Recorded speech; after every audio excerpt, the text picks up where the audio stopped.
as you would expect, you will have elevated WBC, no? Because of the immune response to the inflammation in the pancreas. You can request for, since the pancreas is destroyed, no? And remember that part of your pancreas is your insulin, where your insulin production is located, then you would expect some form of hyperglycemia. In terms of imaging, you can have a screening ultrasound, but better if you're suspecting acute pancreatitis, better to request immediately for a CT scan. It is currently the best modality for evaluation of the pancreas, and it is very important in the evaluate in the portal venous space to evaluate if you have necrotizing pancreatitis or just edema of the pancreas. Okay? Your MRI and MRCP are more expensive, but they are more used to evaluate your um, biliary tree. So when you're suspecting acute pancreatitis secondary to your gallstones, you might want to request your MRCP. But remember, comparing your ERCP with your MRCP, ERCP is both therapeutic and diagnostic. Meaning, if you can see in the ERCP that there's really a stone lodged there, you can immediately take it out. No? Compared to MRCP, you just know that there's a stone, but you cannot take it out. So that's why they want to use ERCP more, especially if you're suspecting gallstone pancreatitis. Okay? Endoscopic ultrasound. When are these used? Your endoscopic ultrasound can be used if you're suspecting tumors, no, in the head of the pancreas or in the periampullary region. No? Endoscopic ultrasound can help you locate and can help you take a biopsy, a fine needle biopsy towards the suspected tumor that might be causing your pancreatitis. It is also helpful if you want to get a sample of the fluid collection in the pancreas. So if there's fluid collection in the peripancreatic area and you want to know if it is sterile or it is infected and you want to get a sample, you can use your endoscopic ultrasound there through the stomach. Remember that your pancreas is just posterior to the stomach. You can use it there, do your ultrasound, and put in a needle, okay, needle through that area of the fluid collection, and you can send that for laboratory to check if it has an infection or not. Okay, so it's very important also your endoscopy ultrasound. Now remember that not all of this will be present in your institution.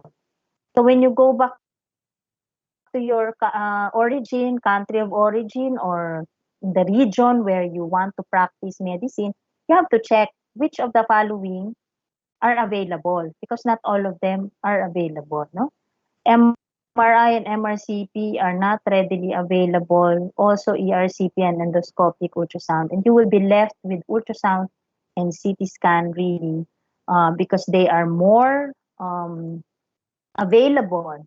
They are less expensive, and you can actually see most of the things that you want to see in the pancreas if you request for the CT scan. So that's the importance. You have to know in your institution which one is available.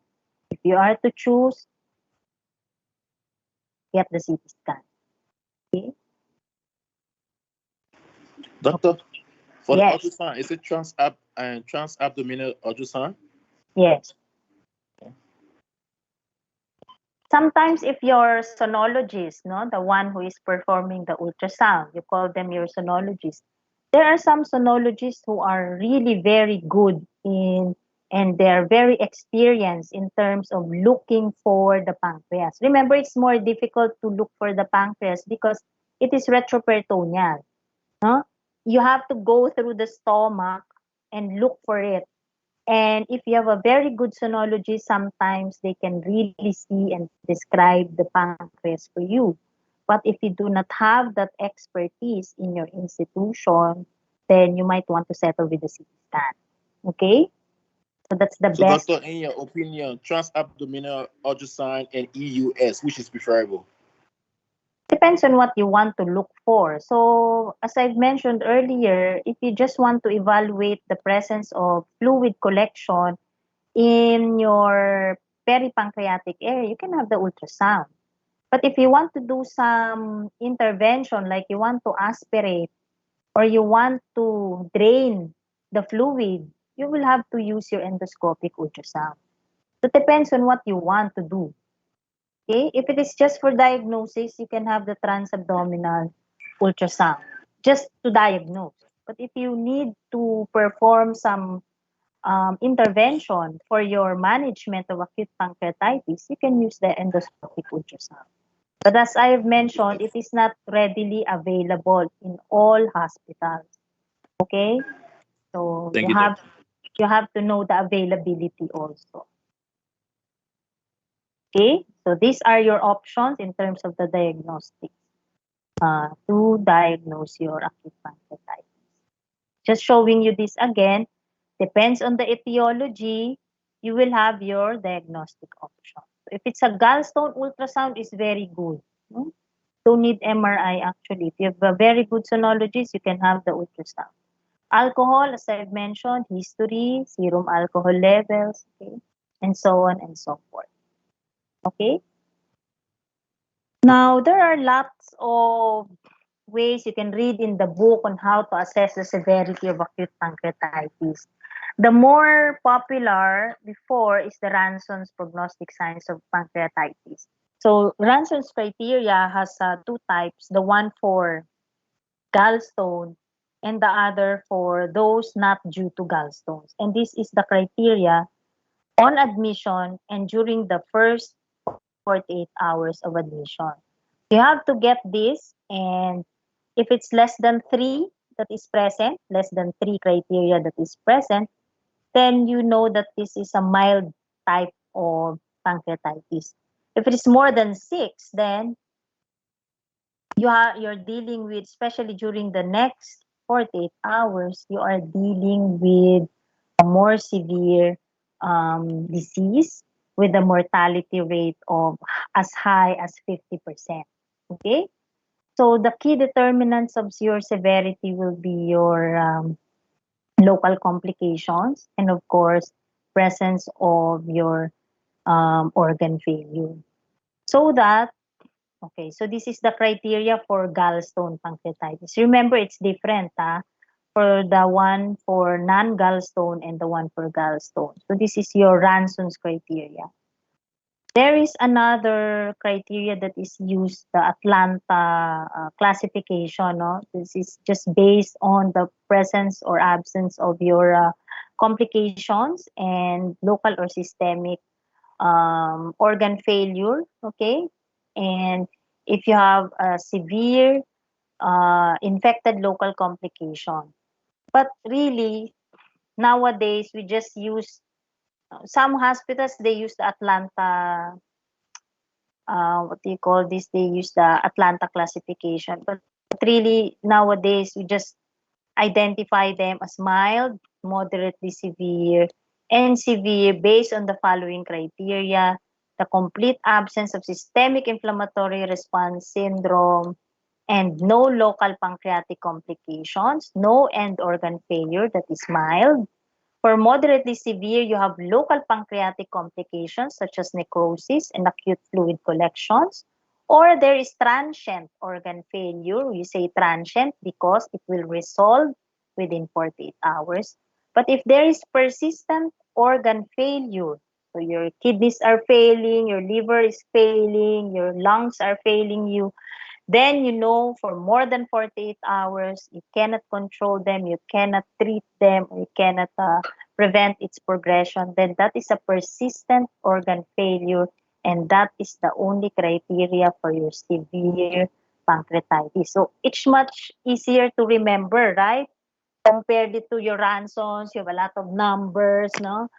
It's almost pretty much almost the same with your Atlanta classification, but this is more practical, and I think it is more what do you call this? It is more reflective of the actual cases that we see. No?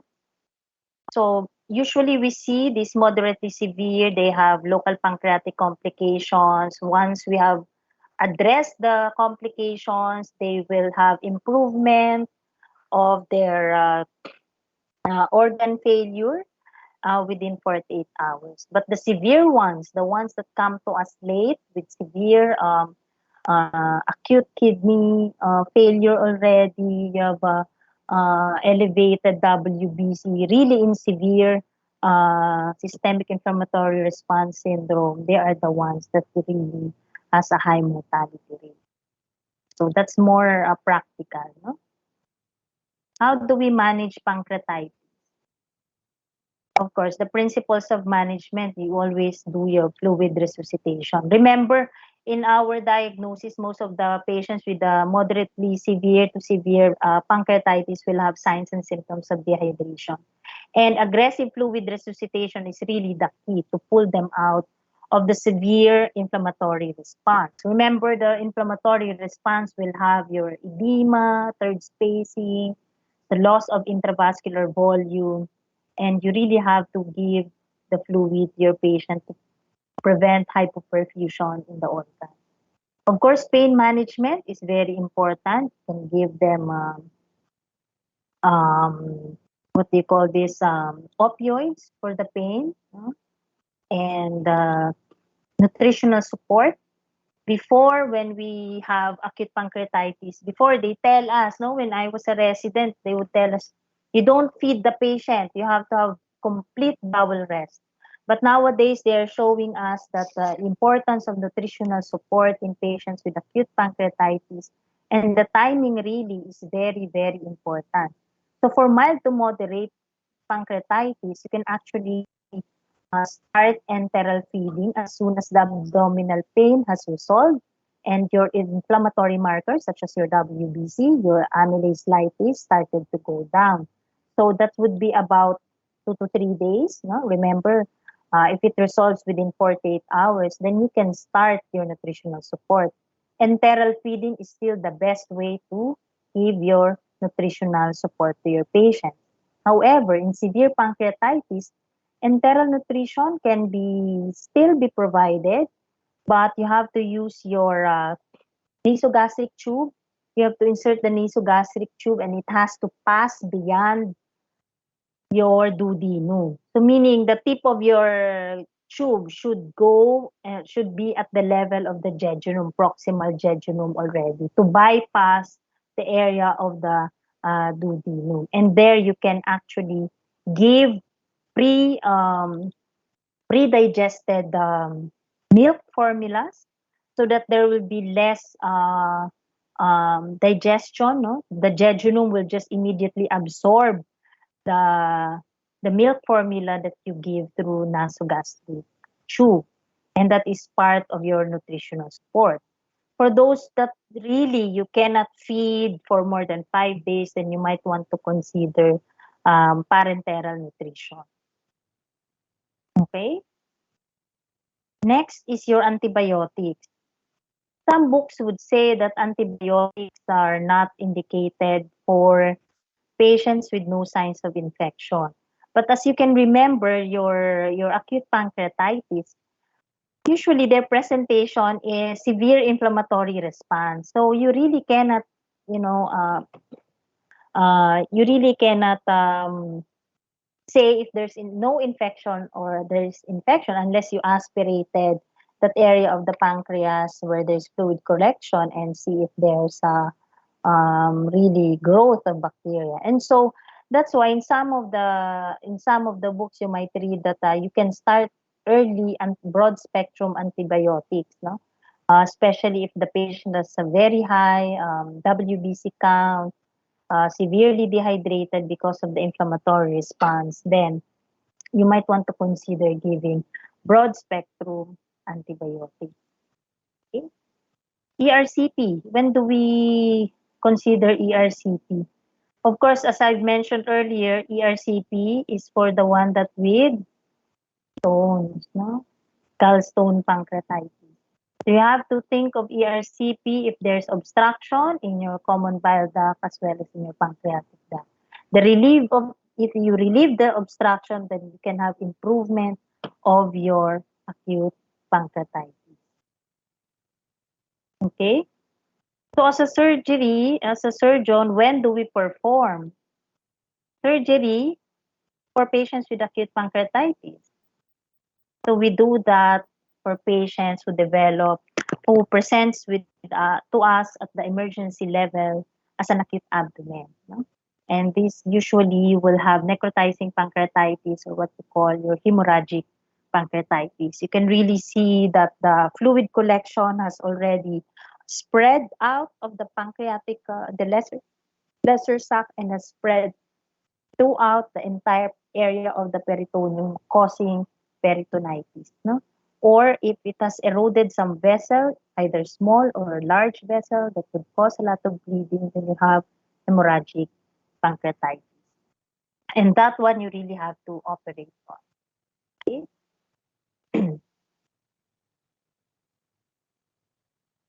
So when else? Of course, if you have local complications, no?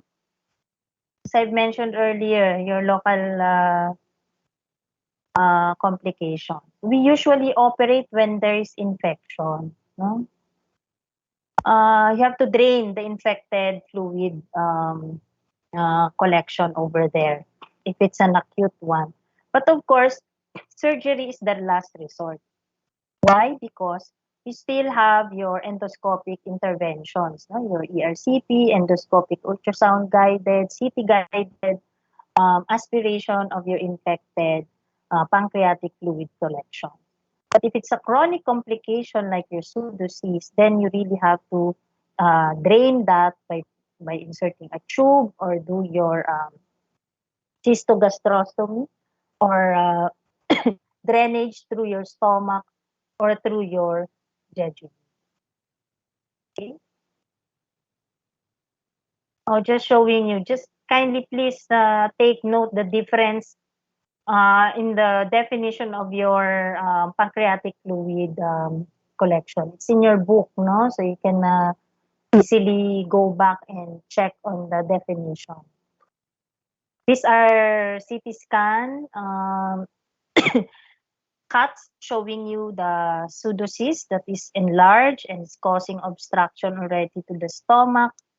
Okay, and you need to do your drainage immediately. So this is the example of your drainage procedure, endoscopic drainage procedure.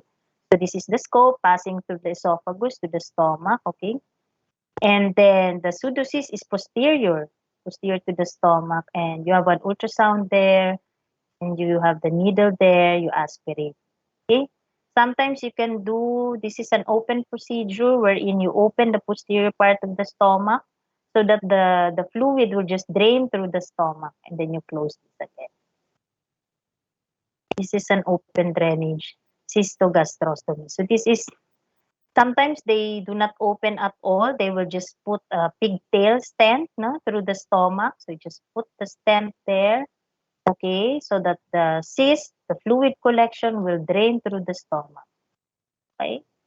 So those are the types of procedures that are can be done for fluid collection or pseudocyst. So sometimes you can have what you call a chronic pseudocyst. Then that's the time you perform a cystogastrostomy, no? Roux-en-Y pancreatic jejunostomy or cystogastrostomy. Of course, if your pancreatitis is due to gallstone, you have to operate, no? You can have ERCP first, then you do your cholecystectomy.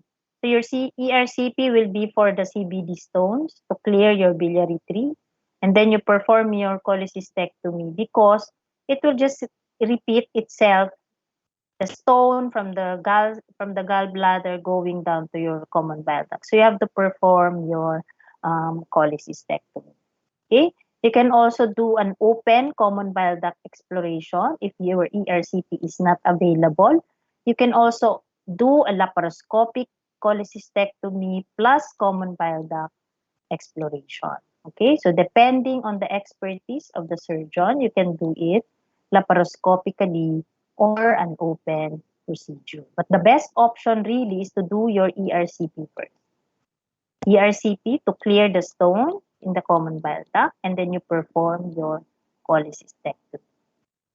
Of course, ERCP is much um, uh, it's more pricey, no? Additional of around 50,000 for that particular procedure. So you really have to explain to your patient the different options if the patient develop acute gallstone pancreatitis. So this is just to show you an algorithm no, on how to manage your acute pancreatitis. Depends on the type of um, complications that are present. You can see here surgical debridement, if there's a large volume of necrosis and you need to perform your cholecystectomy, then you operate. Of course, you have your endoscopic debridement or video assisted or what we call your minimally invasive approach to debridement of your um, pang, fluid collection or necrotic collection of your pancreas. This one is very, this algorithm, I want you to study this, okay, on your own. It's already detailed for you what to do, no? How to diagnose, what are the initial assessment management during the first 4 hours, what you're going to do after the next 4 hours. You have to reassess, okay? And you can choose between a conservative management and there is an indication for your pancreatic protocol CT scan and also for your invasive intervention. When are you going to intervene? Okay? When are you going to do your operation? So I hope that you study this.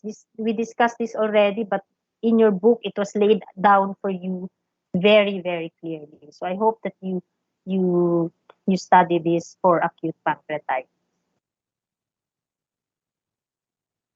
Okay, just this is just a repeat showing you the complications of your acute pancreatitis. Remember that you can have systemic and local complications. And the systemic, these are the ones, if they are present, then you know that you're dealing with the severe acute pancreatitis.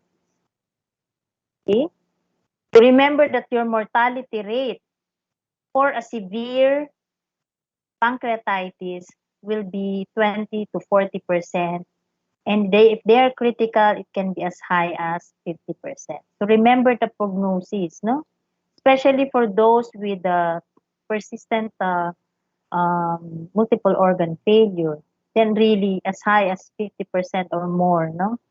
The mortality rate for acute pancreatitis. That's why you need to catch them early and resuscitate them properly. Okay? Are there any questions regarding acute pancreatitis so that we can proceed to the next, which is your pancreatic neoplasm?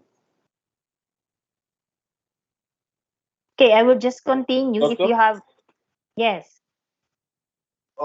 in the operation or carry on the surgery, you only operate when it's a severe case, or you can also operate when it's moderate to severe case, based on the Campbell's theory. Usually we don't operate if they are severe because they are already in a compromised state, no?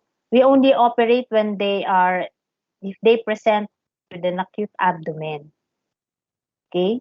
So usually the cause for the acute abdomen is the peritonitis caused by the infected pancreatic uh, fluid collection that has dispersed, no, or was not walled off. So there is peritonitis already. So those are the only times that we do operation for pancreatitis. And the second is the one that I've mentioned. If you have a hemorrhagic pancreatitis wherein there's bleeding, no? Accumulation of blood clots, the peripancreatic. and even seeping through the abdominal cavity or the rest of the peritoneal cavity. So that's the only time we do operation. Otherwise, if it is just edema or there's just very small amount of necrosis in the pancreas by your CT scan, we don't usually operate on them. We just do supportive management and control all the systemic inflammatory response and deal with the multi-organ problems of the patient. Okay? So you have to understand that, no? When do you intervene? So I think it's shown there in your in the table that I showed you earlier. This the other one. Okay? It is it is here in the algorithm.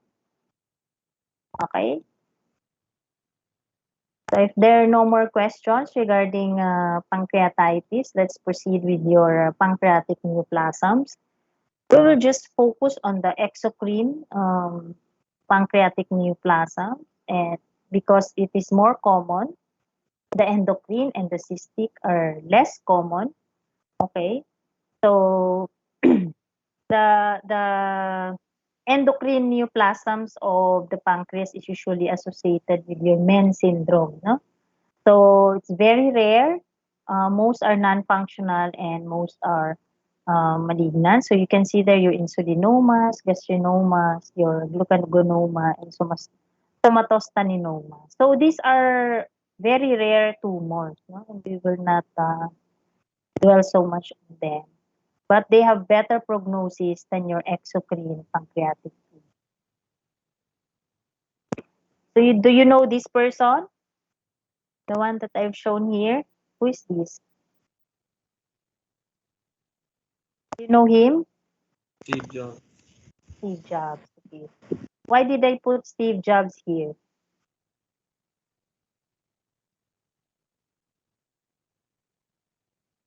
Anybody? Why is Steve Jobs here in our discussion of pancreatic cancer?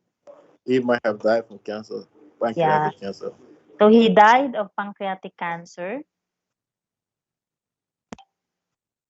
Okay, wait. Uh,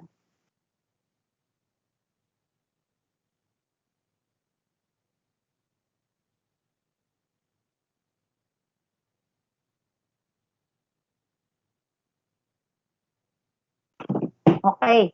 Sorry, just have to take that. Okay, Steve Jobs, one of the richest man in the world, died of pancreatic cancer. No? All his money did not save him from the pancreatic cancer. There's a very poor prognosis. Survival rate is just about 8%. Even if you what do you call this, if even if you catch them in a very early stage, the prognosis is still very poor. No? That's the worst prognosis, no? Overall survival for localized tumor is about just 31%. So as you can see, really poor prognosis. Risk factors of your pancreatic cancer includes obesity, diabetes, smoking, okay? Family history, and chronic pancreatitis. It is usually present, two-thirds of your pancreatic cancer usually presents in the head, about 15% usually presents in the body, and about 10% presents in the tail of the pancreas. No? It's very difficult to treat, and it's the third leading cause of death. Very rarely that we get um, pancreatic cancer, pancreatic head tumor that are in the early stages because most of the time they do not have any signs and symptoms, and therein lies the problem for pancreatic cancer. They say that the KRAS oncogene has a role in the development of pancreatic cancer, and most of the time the precursor is your pancreatic intraepithelial neoplasia. If you recall in your colon, you have your adenoma carcinoma sequence, right? So it's pretty much similar to your pancreatic epithelial neoplasia, wherein that is your precursor, and a series of mutation of all these genes over here can lead to an invasive tumor. Okay? It probably arises through a stepwise progression of cellular changes, such as in your um, colon cancer. Okay? So the presentation usually is a painless obstructive jaundice. Your patient immediately becomes jaundiced. When you ask them for any abdominal pain, they usually say, no, I don't feel anything, just a little bit discomfort at the back, otherwise nothing, no? And they usually would tell you, oh, well, there's very, very mild epigastric pain, but I usually, you know, I didn't think of it because it's just very mild and it goes away anyway, so I didn't seek consult, no? The second most common presentation is an unexplained weight loss. So sometimes the patient just immediately loses their weight. Sometimes they would just have some form of nausea and vomiting, but very mild, easily resolved. No, that sometimes these patients just um, say that it's not really that significant. Okay, so you have to have a high index of suspicion for this patient. So usually just very mild epigastric pain radiating to the back associated with weight loss and other constitutional signs and symptoms of malignancy such as anorexia and nausea. No? So, but the classic example really would be a painless obstructive jaundice. Most of the time, the painless obstructive jaundice would be the same as that of the pancreatic head tumors as well as the periambulary tumors. When I say periambulary tumors, this will involve your distal CBD as well as the area of the ampulla in the D2 um, portion of your duodenum because they will present the same. They will obstruct the biliary tree, causing your jaundice. And sometimes it does not have any pain compared to that of the obstruction caused by the stone. And that's why they just, uh, you know, um, really don't mind at all. Okay? Usually 53% of the patients diagnosed with pancreatic cancer already have metastases, no? And only 70% will have localized tumor but with nodal involvement. And really the early pancreatic cancer we only catch them 8% of the time, 8 to 10%, no?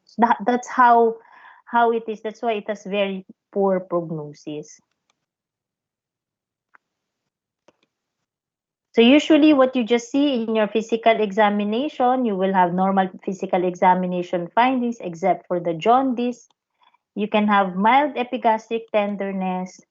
If the tumor is really big, then you can have if the tumor is really big and extend to the stomach, you can palpate it, but that means that you have an advanced disease already.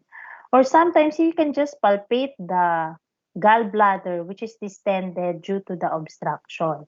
Okay, and when you see this Virchow's node, Sister Mary Joseph node, the Bloomer Shelves node, you know that you're dealing with an advanced disease.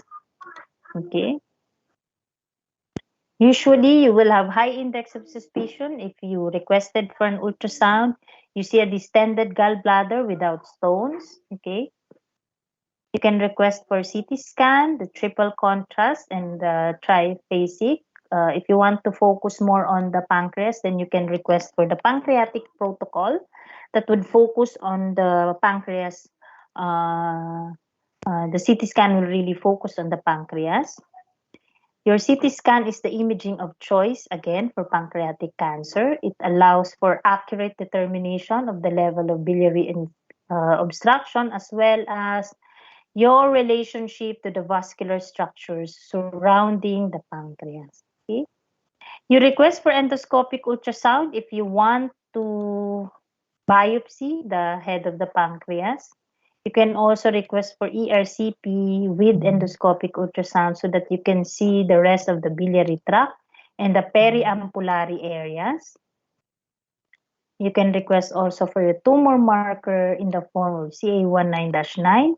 Your tumor marker CA19-9 or your carbohydrate antigen 19-9 is most sensitive to pancreatic cancer. And if you have a very high CA19-9, then you're pretty much sure that you're dealing with pancreatic cancer. It has to be in the levels of thousands, no? 1,000, more than 1,000 international units per ml for you to say that you're really dealing with pancreatic cancer. MRCP can also help you just to delineate your biliary tree. And diagnostic laparoscopy so that you can see if your tumor has already metastasized inside the peritoneal cavity, if you have already ascites, you can perform your cytology and diversion. So you can see also in the diagnostic laparoscopy if your patient has already an advanced stage, unresectable tumors, then you might want to subject them to neoadjuvant chemotherapy. So these are CT scan again, your CT scan findings, no, very important, no. Your tumor is unresectable if it involves around more than 180 degrees of your celiac axis, your hepatic or superior mesenteric artery. And if there are already enlarged lymph nodes beyond the boundaries of your resection, if it's in the head, then you have already para-aortic lymph nodes, you already have ascites or liver metastases, then that would make it unresectable already.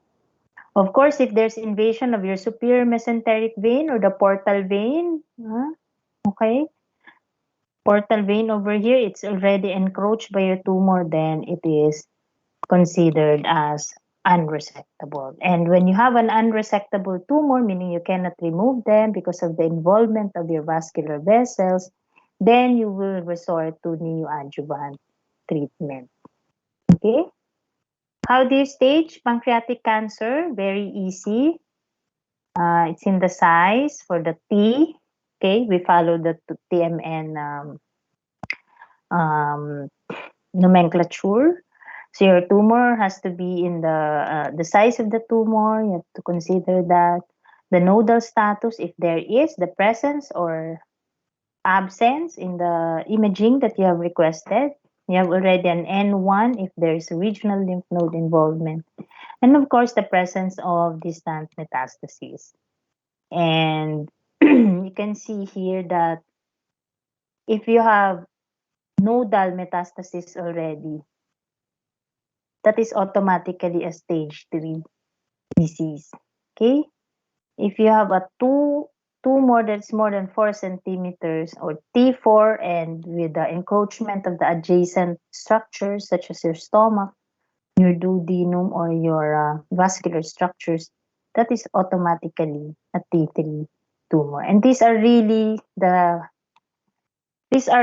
types of patients that we see, no? Because we rarely diagnose them very early because of the absence of the symptoms, and it's very because of the location of your pancreas, which is retroperitoneal. That's why the symptoms are not that apparent, no, we don't usually see them, and this is the reason why we get them so late into the disease, and most of the time they're already unresectable, meaning we cannot remove them. If it's in the head of the pancreas, then you of course you will have your jaundice. But if it's in the body and the tail, most of the time If it's not very big, it will not cause anything, no? So that's why the patient, if it's in the body and the tail, then they have poorer prognosis because of the delay in the diagnosis, because the symptoms are not apparent. Okay? So if it's in the tail or the body of the pancreas, is much more difficult to diagnose than that of the head of the pancreas. But still, no, the poor prognosis of pancreatic cancer. Curative resection is the only cure, known cure, no, as of this time for pancreatic cancer. So if it's in the head, you perform your pancreaticoduodenectomy, or what you call the Whipple's procedure. It's one of the most complicated procedures in surgery, no, in the abdomen. You remove the head of the pancreas along with the C loop of the duodenum, and then you reconstruct to complete the for gastrointestinal continuity, as well as your hepatobiliary and pancreatic duct. So that's really a major operation, very complicated, and a lot of morbidity for this case. If it's in the body and the tail, then you can just perform your distal pancreatectomy. Or really advanced tumors wherein you were not able to remove them for unresectable. For palliation of the pain, you can do your celiac nerve block to relieve the pain in the back because of the encroachment of the tumor.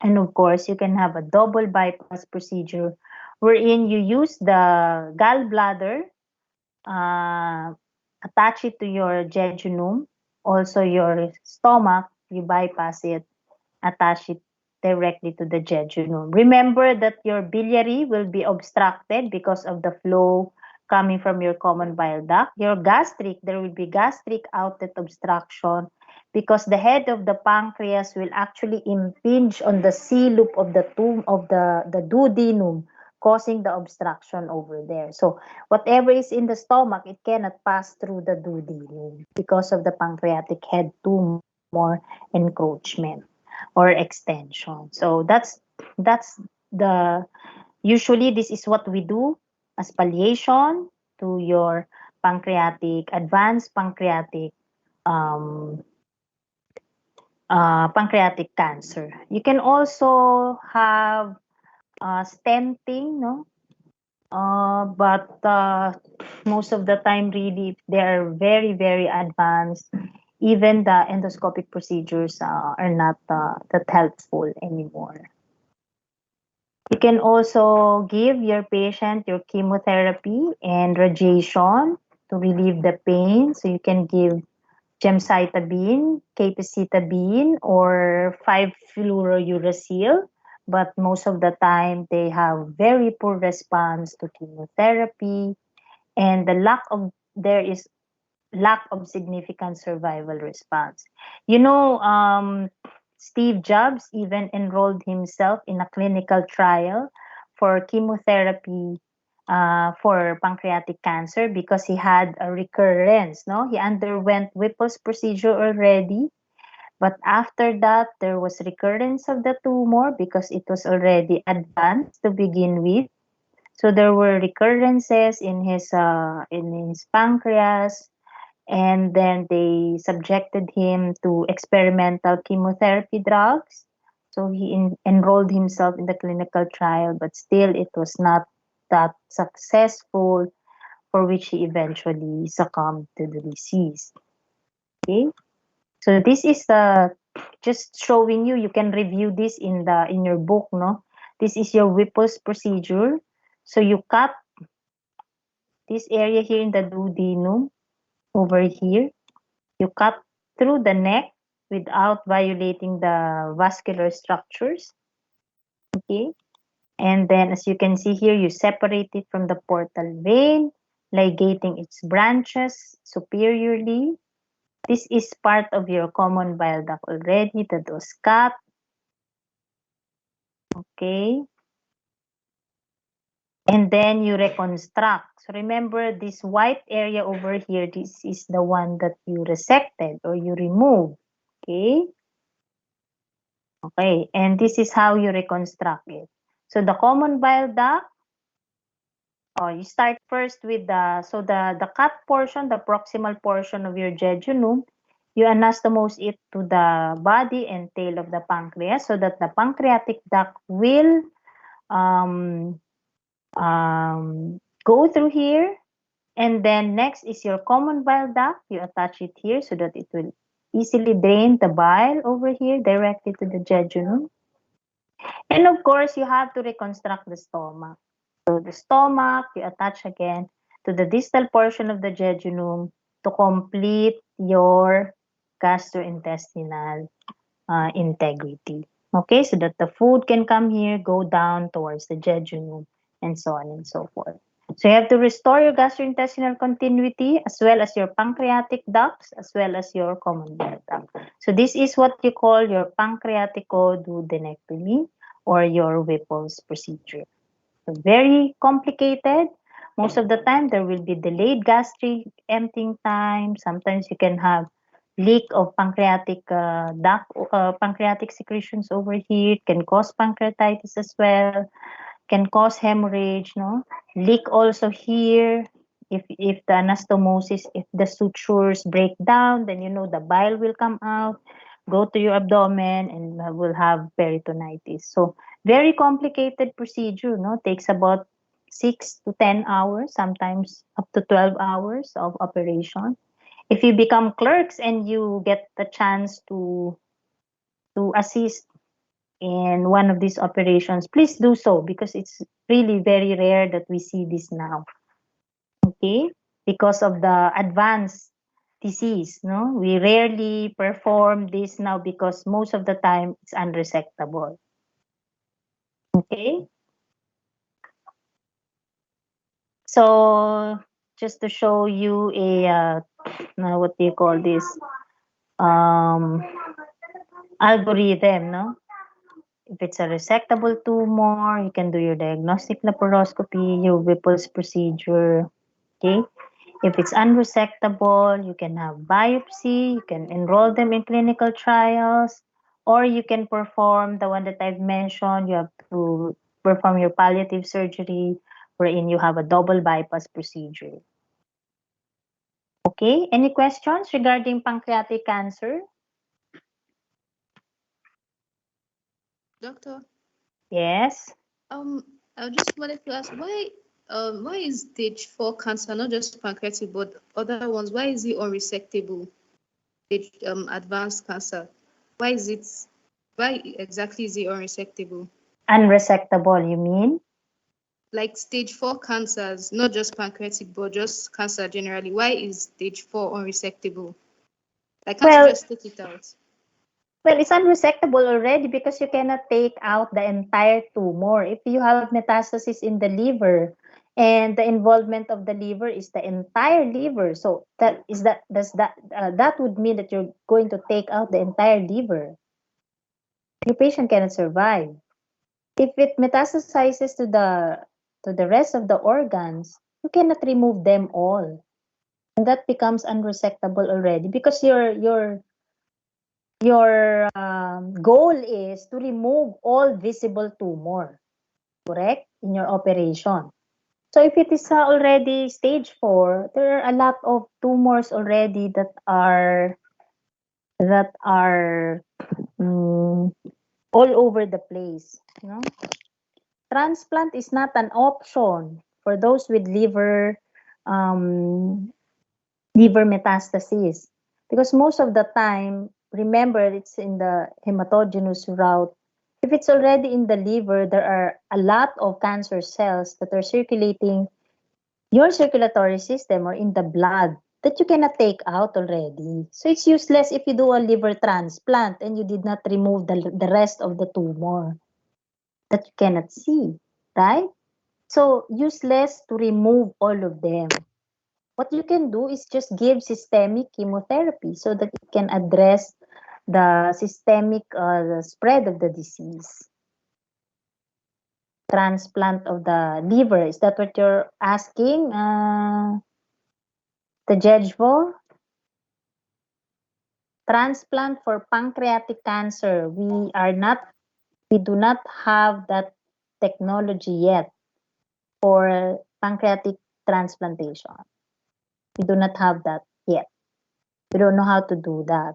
And you can only transplant if you can resect it, if you can remove it. If you cannot remove it, why will you replace another one? You cannot remove already the initial tumor, correct? Okay. Did you get that? Does that answer the question, Karim? Yes, doctor. Okay. Okay. Any more questions regarding your pancreatic exocrine cancer? So I'm just showing here your group works. I will post this in your MS Teams. So the groupings that was Ramesh, you just take note of this, please. Okay. Please follow the instructions carefully. Most of the students or most of the groups do not write their references properly. Okay, so you check for epidemiology, the clinical presentation, meaning the signs and symptoms, how are you going to diagnose, what are the imaging that you need, and the treatment. Okay, for serous cystoadenoma, mucinous cystic neoplasms, intraductal papillary, mucinous neoplasms, and pancreatic trauma. Okay, if there's no more questions, let's just run down the spleen. This will just be a short lecture on the spleen because there's not so many issues on the spleen, no?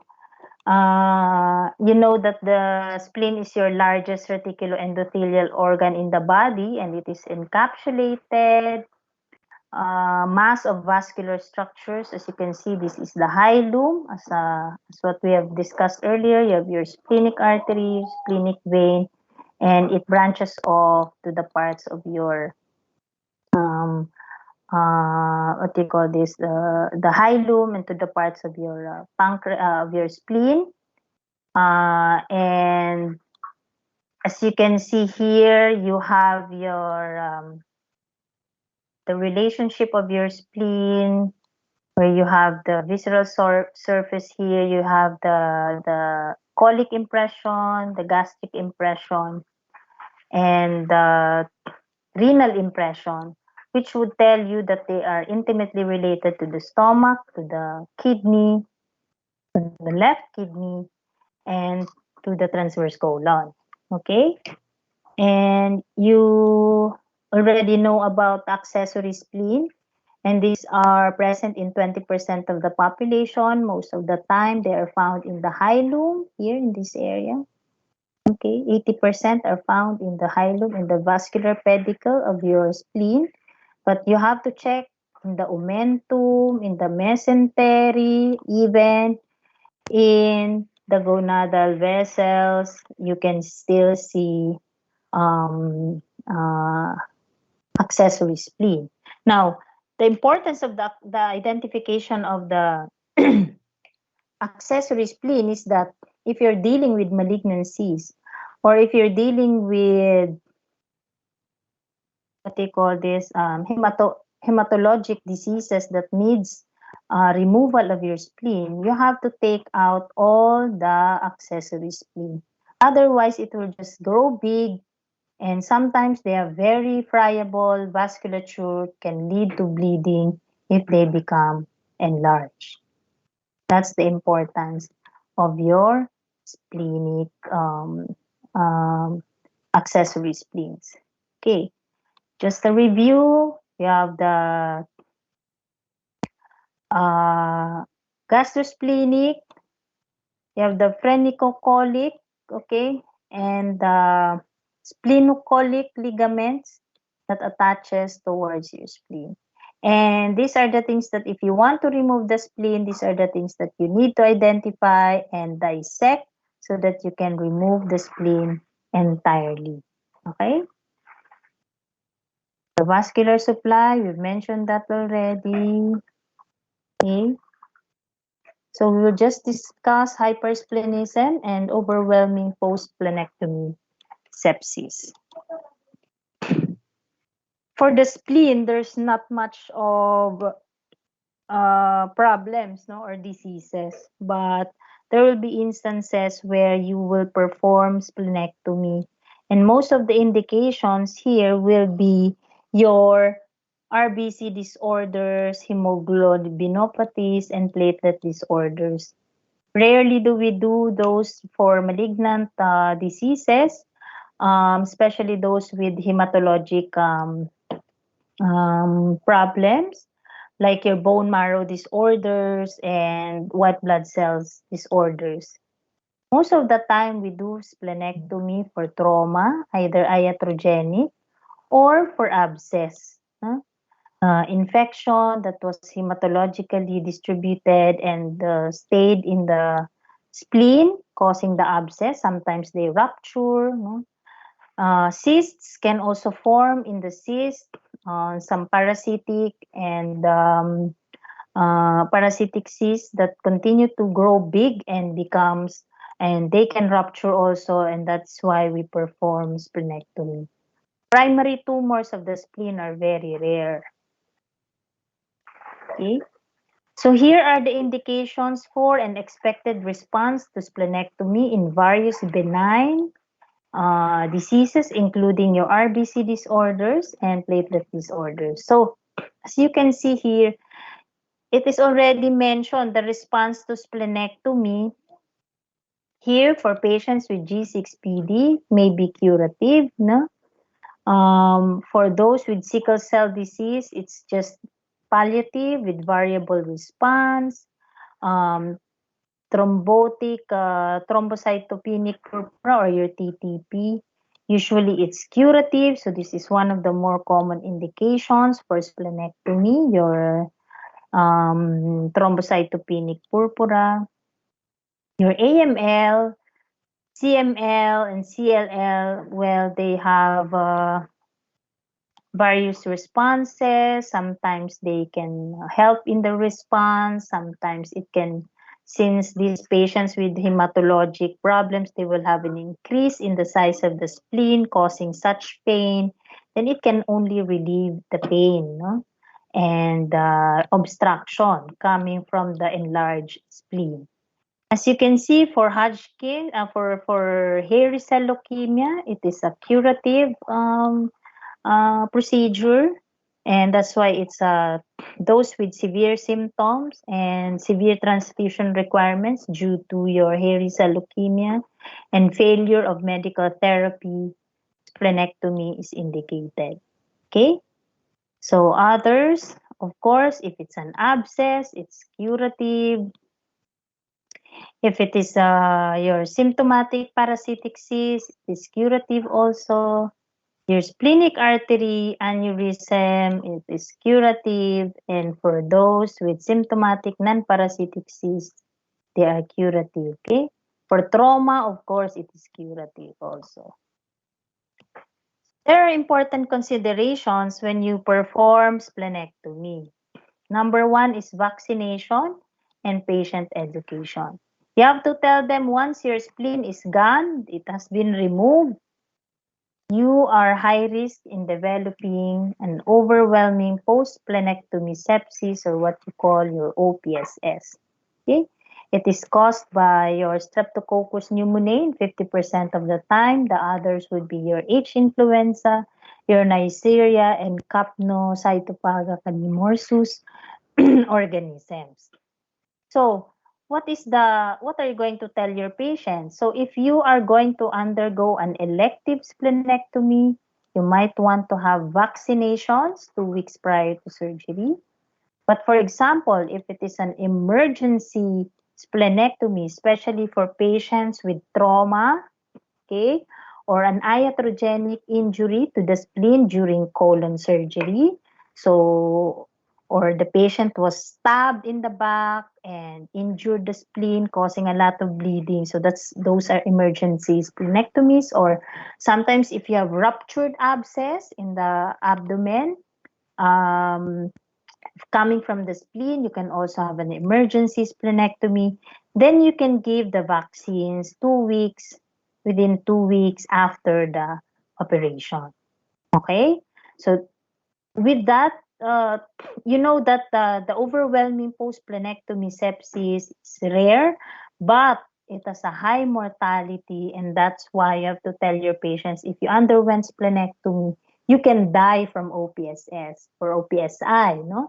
But if you have the vaccine, then the chances of that will be very small.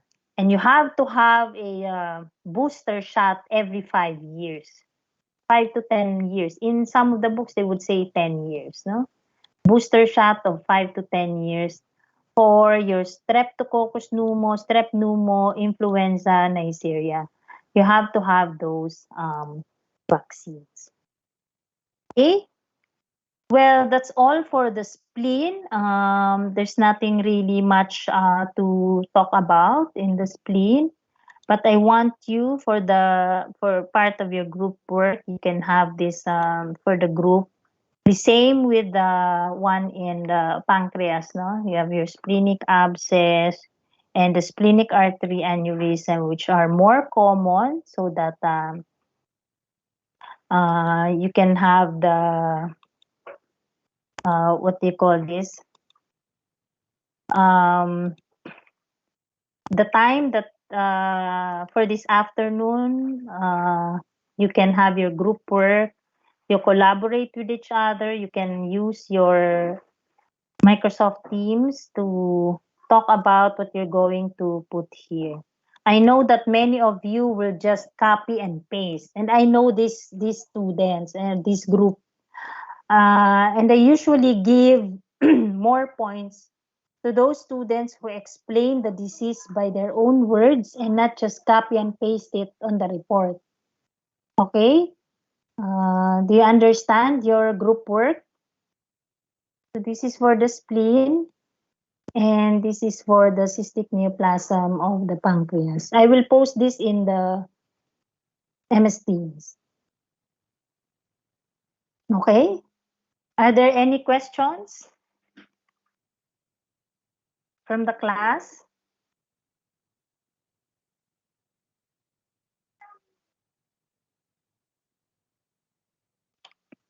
Any questions?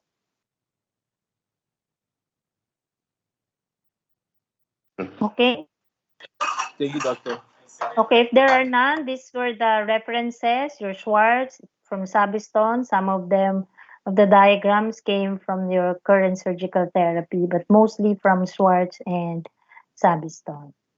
Okay, any questions? If there are no more questions from the class, I'm just checking your attendance.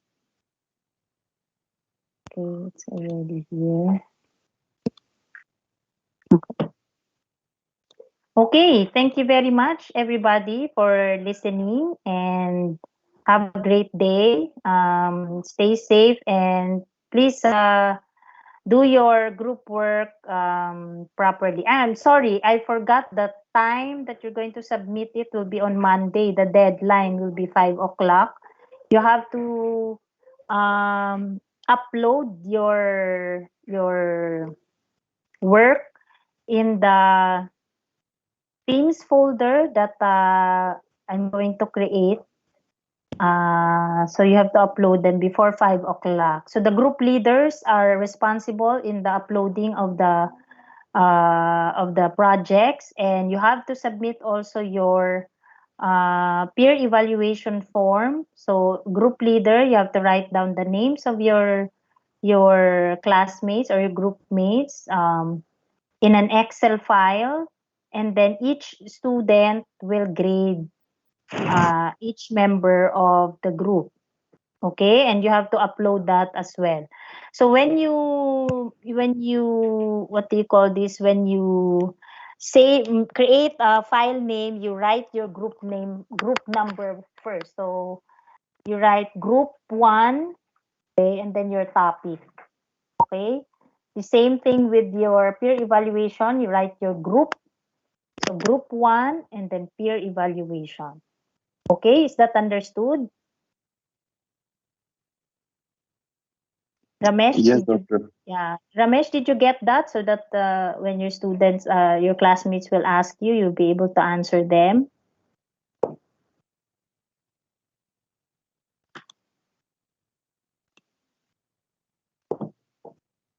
Ramesh is not answering. Anyway, so I will just create a file in the and upload there also the file for your um, group work. Okay. Thank you very much for listening and have a great day. Bye, everybody.